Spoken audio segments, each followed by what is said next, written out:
Hello students, welcome back to Gyan Education. Today we are starting a new section of class 11th.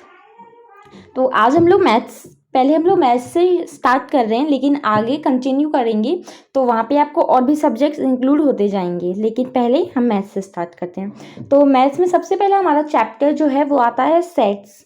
तो set एक basically बहुत easy chapter है जो कि आप आराम से सॉल्व वगैरह कर सकते हैं। एकदम ज़्यादा इसमें वो नहीं है मतलब टेंशन वाली कुछ भी, मतलब एकदम सिंपल चैप्टर है। आपको मैं दिखाती हूँ, ये है सेट चैप्टर।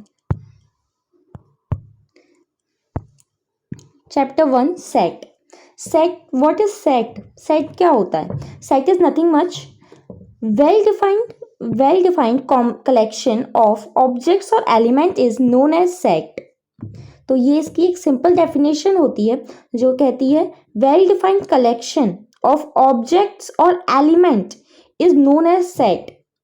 मतलब जैसे ये मैंने आपको दिया हुआ है, ये एक सेट है, इसके अंदर ये जो है इनको हम लोग ऑब्जेक्ट या फिर एलिमेंट से रिप्रेजेंट कर रहे हैं।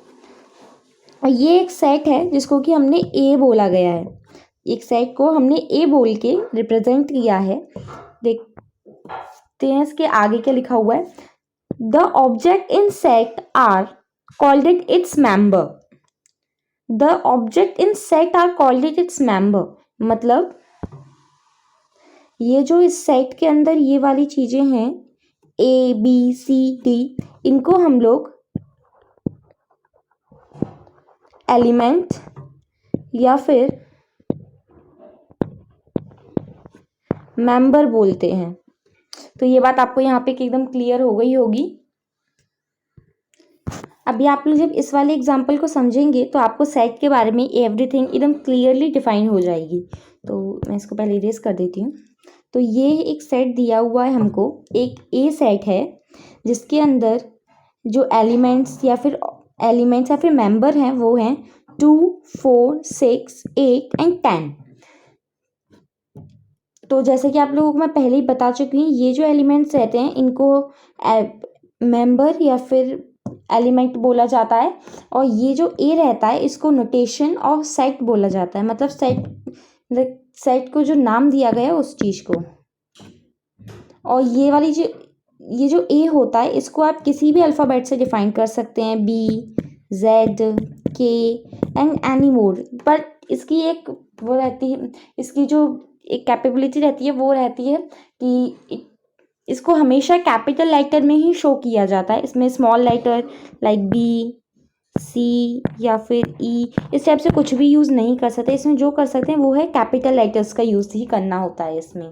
तो आपको सेट के बारे में एवरीथिंग एकदम क्लियरली डिफाइन हो गई होगी। तो आगे बढ़ते हैं।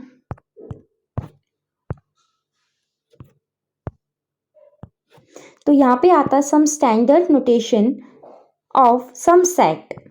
तो ये सिंपली है, आप लोग पहले इसको पढ़ चुके हैं, लेकिन मैं आपको एक बार फिर से बता देती हूँ। एन से हम लोग रिप्रेजेंट करते हैं नेचुरल नंबर्स जो कि 1 से स्टार्ट होते हैं और इन्फिनिटी तक जाते हैं, क्योंकि नंबर्स किसी को भी नहीं पता कहाँ पे एंड होंगे।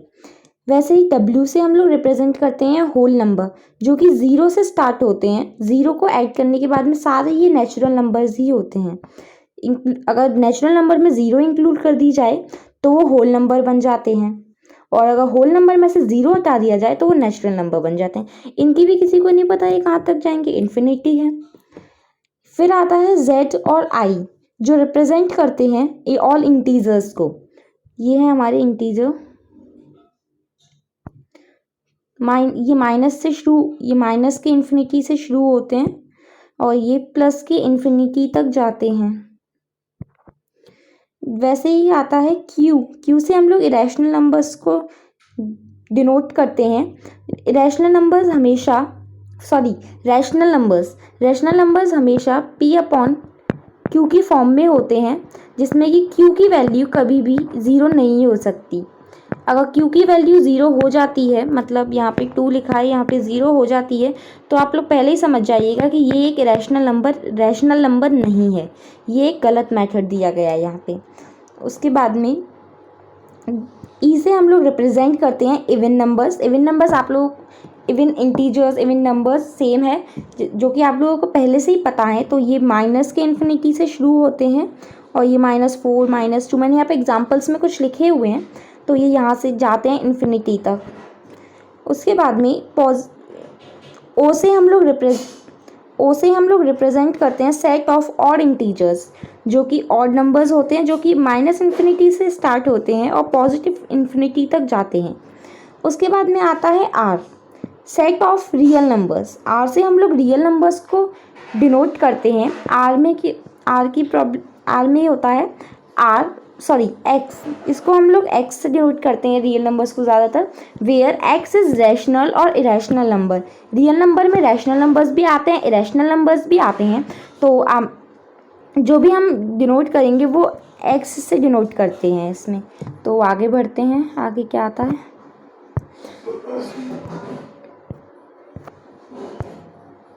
तो यहाँ पे आते हैं some application of symbol belongs to and not belongs to. ये एक बहुत ही इंपॉर्टेंट टॉपिक है, क्योंकि पूरा चैप्टर ज़्यादातर इस पूरे चैप्टर में आपको इसका बहुत यूज़ होने वाला है। तो इसके बारे में पढ़ते हैं, पहले इसके बारे में पढ़ते हैं।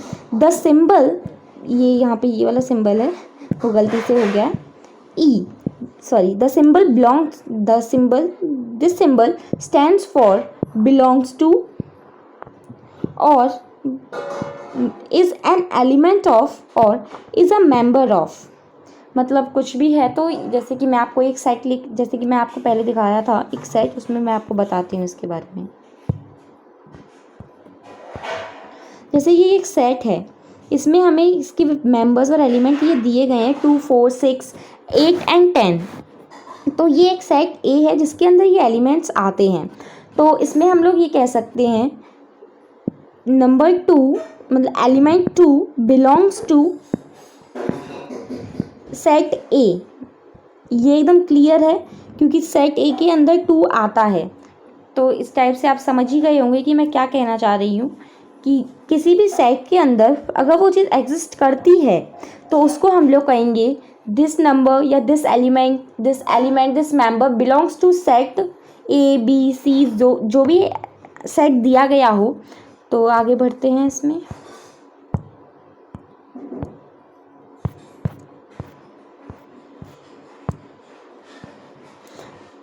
फिर इसके बाद में पढ़ते हैं दूसरा सिंबल जो स्टैंड करता है डज नॉट बिलोंग टू। इस सिंबल को हम लोग डज नॉट बिलोंग टू बोलते हैं। और इसमें कुछ नहीं है, बस जो पहले था बिलोंग्स टू उसके अंदर नॉट को इंक्लूड कर दिया जाता है। Is not a member of, is not a element of. जैसे मैं आपको इसका भी एग्जांपल एक दिखा देती हूँ। जैसे हमने ये दिया गया था, इसमें हम लोग को 2 4 6 8 एंड 10 के अलावा कुछ और नहीं दिख रहा है। तो इसमें 3 हम लोग ले लेते हैं। जैसे हम लोगों ने 3 एक नंबर ले लिया इससे, तो अगर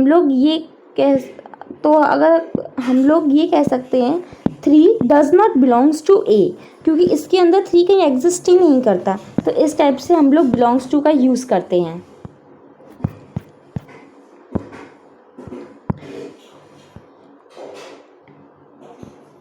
उसके बाद में आता है representation of a set. Sets are represented by following 3 methods. Set को रिप्रेजेंट करने के 3 मेथड्स होते हैं, जो होते हैं डिस्क्रिप्टिव मेथड, रोस्टर और टैबुलर फॉर्म, सेट बिल्डर और रूल मेथड। तो इस बार बेसिकली हम लोग रोस्टर फॉर्म और टैबुलर फॉर्म और सेट बिल्डर फॉर्म और रूल मेथड, इनके बारे में पढ़ने वाले हैं।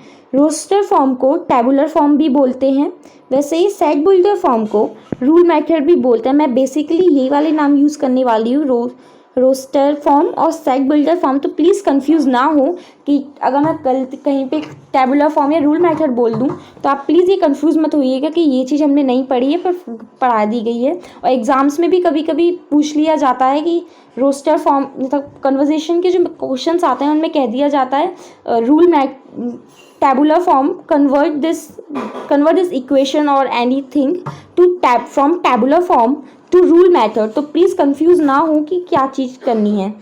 तो इसके बारे में हम आगे पढ़ते हैं।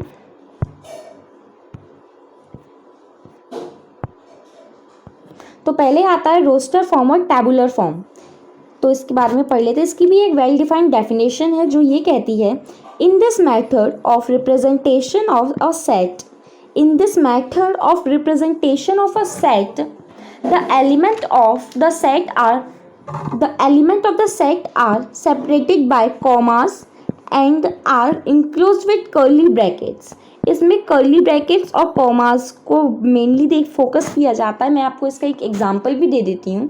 जैसे कि कोई सेट बी है, उसके अंदर ये कर्ली ब्रैकेट हमेशा इसमें लिखते हैं। सेट बी के अंदर जो एलिमेंट्स या फिर जो मेंबर एग्जिस्ट करेंगे वो कर्ली ब्रैकेट के अंदर लिखे जाएंगे। जैसे 1, कॉमा हमेशा लगेगा नंबर्स को अलग करने के लिए, 2, और मैं अभी ज़्यादा एग्जांपल्स नहीं दे रही इस टाइप से। तो आप लोग ये समझ गए होंगे कि इसका क्या यूज़ रहता है। इसमें मेनली सिर्फ कॉमास और कर्ली ब्रैकेट्स पे फोकस करना है। तो आगे मैं बताती हूँ आप लोगों को। ये आता है set builder form, set builder और रूल मेथड। यहाँ पे सेट बिल्डर फॉर्म है, तो इसके बारे में पढ़ लेते हैं। In this method we write a variable. इस मेथड के अंदर एक वेरिएबल को यूज़ करना होता है जो कहता, इट सेज एक्स। इसके अंदर मेनली एक्स को यूज़ करते हैं। तो ये मैंने यहाँ पे लिखा हुआ है, पहले ही आप देख सकते हैं। रिप्रेजेंटिंग एनी एलिमेंट और मेंबर ऑफ द सेट, जो कि किसी एलिमेंट और मेंबर को रिप्रेजेंट करता है। पुट द वर्टिकल और the colon which stands for the word such that. ये जो हम यहाँ पे वर्टिकल या फिर कॉलन यूज़ करेंगे, ये इसका मीन सिंपली आप लोग समझ जाइएगा, जो है कहता है सच दैट। इसका एग्जाम्पल मैं आपको आगे बताती हूँ। तो आगे बढ़ते हैं अभी।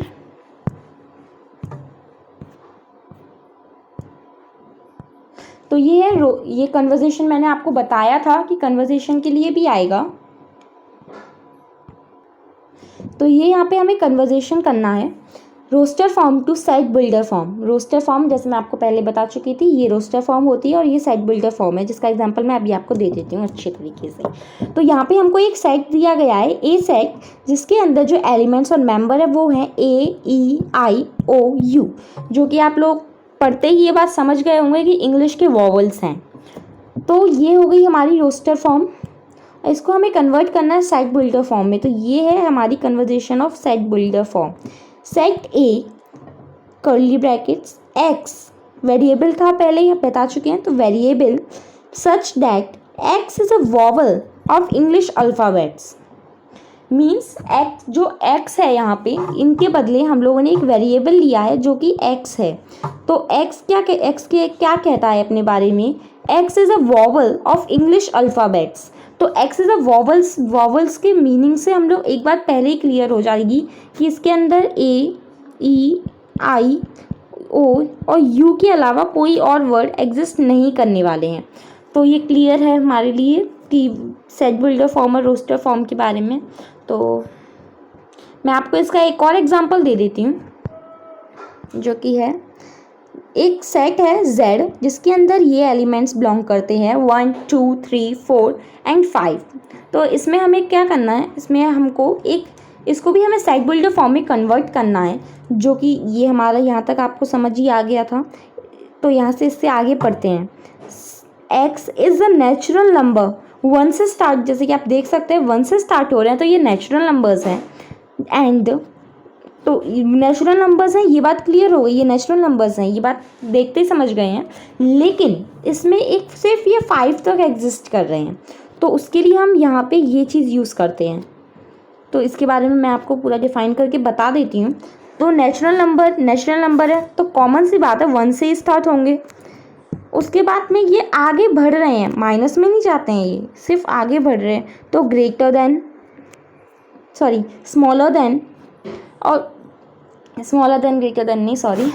इसमें 1 लिख दिया। उसके बाद में हमें ये सिंबल लगाते हैं हम लेस देन का, greater than, less than, one. तो इसके अंदर हमें 1, जैसे कि हमें यहाँ पे 1 भी दिया गया है, जैसे कि आप लोग यहाँ पे देख सकते हैं कि 1 के नीचे एक लाइन खींची गई है। ओ तेरी, तो जैसा कि आप लोग देख सकते हैं यहाँ पे 1 के नीचे एक लाइन है जो ये कहती है, जो ये जो सेट है इसके अंदर जो एलिमेंट्स एग्जिस्ट करते हैं वो या तो 1 से बड़े हैं या फिर 1 के बराबर है। तो हम यहाँ पे जब देखेंगे तो हमें क्लियरली दिख रहा है कि यहाँ पे 1 भी है, 1 भी एग्जिस्ट करता है। तो ये यहाँ पे लग जाएगा इक्वल टू 1 और ग्रेटर देन 1।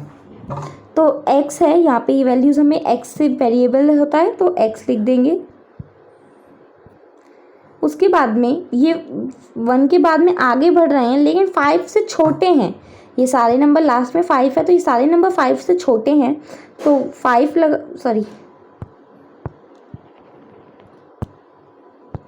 तो यहाँ पे हम लोग ग्रेटर देन साइन लगाएंगे 5 के लिए, और इसमें हमें 5 नंबर भी दिख रहा है तो हम लोग यहाँ पे भी एक इक्वल टू का सिंबल लगाएंगे जो ये कि अब इसका मैं आपको पूरा मीनिंग बता देती हूँ, जो कि क्या कहता है, जो कहता है 1 ग्रेटर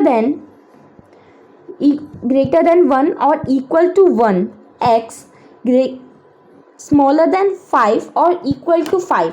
तो जैसे कि हम लोग देख सकते हैं यहाँ पे 1 से ग्रेटर है तो 1 से ग्रेटर ये नंबर जाएंगे 2 3 4, 1 से छोटे तो नहीं हो जाएंगे, लेकिन यहाँ पे 1 भी एग्जिस्ट कर रहा है तो हमने ये इक्वल टू का साइन यहाँ पे लगा दिया, x हमने इनके लिए यूज़ कर लिया। और यहाँ पे हमने 5 से छोटे हैं, 5 से कम ही है, 5 से कोई बढ़ नहीं रहा है। तो हमें एक बात तो क्लियर हो गई कि ये सारे नंबर 5 से छोटे हैं तो हमने यहाँ पे लेस देन का साइन लगा के और ये यहाँ पे इक्वल टू, क्योंकि यहाँ पे 5 भी एग्जिस्ट कर रहा है तो ये 5 भी लगा दिया। तो आप लोग इसका मतलब समझ गए होंगे।